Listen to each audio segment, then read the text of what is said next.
देखिए, राजकुमार भाटी जी ने जब इस अपने पूरे वक्तव्य की शुरुआत की और ये कहा कि ये घटना बहुत दुखद है, ये घटना हैरान करने वाली, परेशान करने वाली, रोंगटे खड़े कर देने वाली है और मां का करुण क्रंदन सुनकर के कोई भी ऐसा संवेदनशील व्यक्ति निश्चित तौर पर वो भावुक होगा। किसी भी व्यक्ति के, किसी भी परिजन के इस प्रकार का जाना और मासूम बच्चों का जाना निश्चित तौर पर बेहद पीड़ा उत्पन्न करता है। लेकिन राजकुमार भाटी जी उसके आगे मुझे लगता है कि राजनीति की बातें करने से परहेज कर जाते तो शायद बेहतर होता। अगर सरकार ने किसी प्रकार की कोई उदासीनता, कोई लापरवाही बरती हो तो निश्चित तौर पर आप सरकार से सवाल कर सकते हैं, सरकार को कटघरे में खड़ा कर सकते हैं। इस तरह की घटनाओं का पूर्वानुमान लगाना क्या सहज संभव है? आज अखिलेश यादव जी ने कितनी हल्के ढंग से इस पर टिप्पणी की है, रामगोपाल यादव जी ने कितने हल्के ढंग से इस पर राजनीति करने का प्रयास किया है और समाजवादी पार्टी ने तो सुबह सुबह ही ट्वीट करके बाकायदा इस बात की घोषणा कर दी कि ये पूरी तरह से भारतीय जनता पार्टी की साजिश है और भारतीय जनता पार्टी इस तरह की घटना करवा रही है।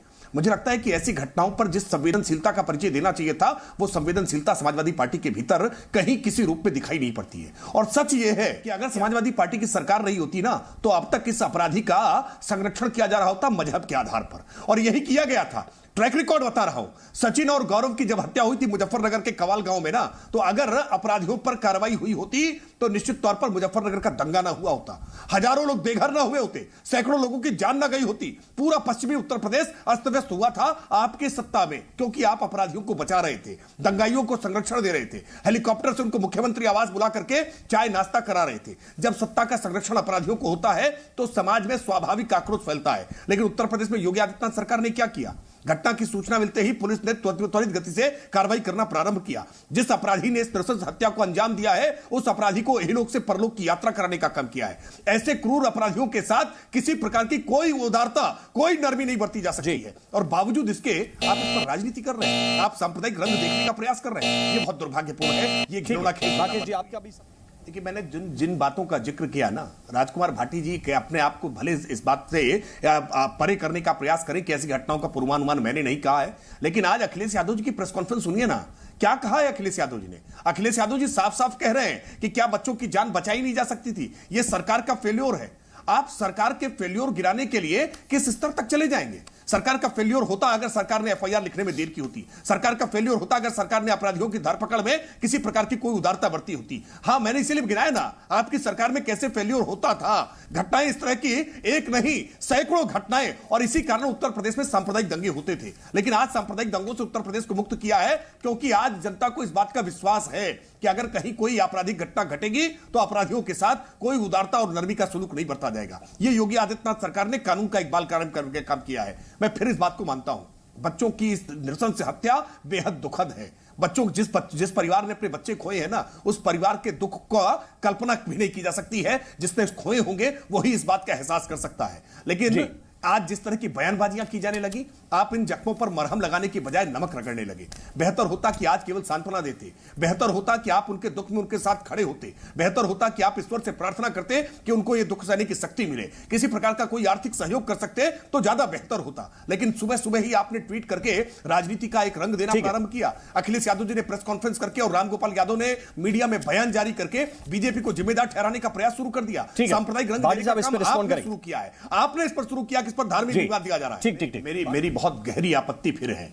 देखिए, राजकुमार भाटी जी डिफेंस करते करते एक पूरे समाज को, पूरे जाट समाज की उनकी बुद्धि पर, उनके विवेक पर सवाल खड़ा करने का काम कर रहे हैं कि पूरा समाज भारतीय जनता पार्टी के जाल में फंस गया। क्या समाज के अंदर कोई विवेक नहीं है? क्या उनकी बुद्धि नहीं है? क्या तर्क नहीं है? ये किस प्रकार की बातें आप करने लगते हैं राजकुमार भाटी जी? अपनी पार्टी को बचाने के लिए किसी समाज को कटघरे में खड़ा करने लगेंगे? मैं फिर आरोप लगा करके कह रहा हूं, समाजवादी पार्टी ने आज इस पूरे मसले पर संवेदना जताने की बजाय, सहानुभूति जताने की बजाय आज सुबह से ही राजनीति करना प्रारंभ किया। अखिलेश यादव जी से जब इस संदर्भ में सवाल पूछा गया तो अखिलेश यादव जी ने तमाम फेक इनकाउंटर्स का जिक्र किया है।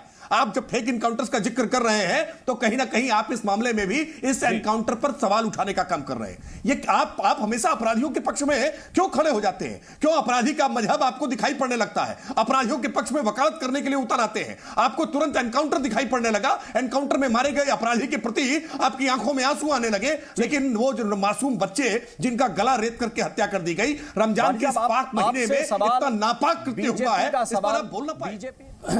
देखिए, पीडीए कौन चिल्ला रहा है इस समय? कौन है जो इस समय हर समय जाति जनगणना का झुंझुना लेकर के बजा रहा है? कौन है जो लगातार हमेशा जाति और मजहब के समीकरण साधने का प्रयास करता है? भारतीय जनता पार्टी तो सबका साथ, सबका विकास, सबका विश्वास और सबका प्रयास केवल कहती नहीं है, करके दिखाती है। हर सरकार की योजना में हमारे यहां लाभार्थी किसी जाति मजहब के आधार पर बांटे नहीं गए। और आपने तो जिंदा लोग तो छोड़िए, आपने तो मुर्दों के लिए शमशान और कब्रिस्तान तक में भेदभाव करने का काम किया है। आपका चेहरा किस तरह का है यह पूरा देश जानता है। आपने हर योजना में भ्रष्टाचार के भेदभाव करने का काम किया है कि कैसे कैसे भेदभाव किया जा सके। कहीं मजहब के आधार पर भेदभाव किया है, कहीं जाति के आधार पर भेदभाव किया है, कहीं क्षेत्र के आधार पर भेदभाव किया है। इसीलिए आज आपको लगातार जनता ने सजा दी है। वो 2014 में दी है, 2017 में दी है, 2019 में दी है, 2022 में दी है और 2024 में भी मिलेगी। लेकिन राजनीति के मुद्दे फिर करिएगा। आज जब आप बदायूं जैसे एक गंभीर मुद्दे पर बहस कर रहे हो ना, हम सब अपने अपने परिवारों में, मैं भी एक पिता की हैसियत से इस बात को देखता हूं। 9 महीने तक गर्भ में मां अपने बच्चे को पालती है, कितनी पीड़ा हुई होगी जब उसके 2 सगे बच्चों को इस बेरहमी से काट दिया गया होगा। और उसके बाद आप बयानबाजी किस तरह की करना प्रारंभ किए? आप बता रहे फेक एनकाउंटर्स उत्तर प्रदेश में हो रहे हैं, आपके एनकाउंटर पर पीड़ा झलकने लगी। आपने सुबह सुबह ही कहना प्रारंभ कर दिया कि सांप्रदायिक दंगे भड़काने के लिए बीजेपी इस तरह की घटनाएं करा रही है। इसका मतलब कि यह घटना के लिए बीजेपी को आपने दोष सिद्ध मान लिया। मैं ये इसीलिए कह रहा हूं कि यह घटिया राजनीति करना बंद करिए। आप महंगाई पर बात करिए, आप बेरोजगारी पर बात करिए, आइए ना इन मुद्दों पर बात करिए। ये जानते हैं कि इन मुद्दों पर बात नहीं की जा सकती है क्योंकि इनका ट्रैक रिकॉर्ड हमारे शासन से बेहद खराब है।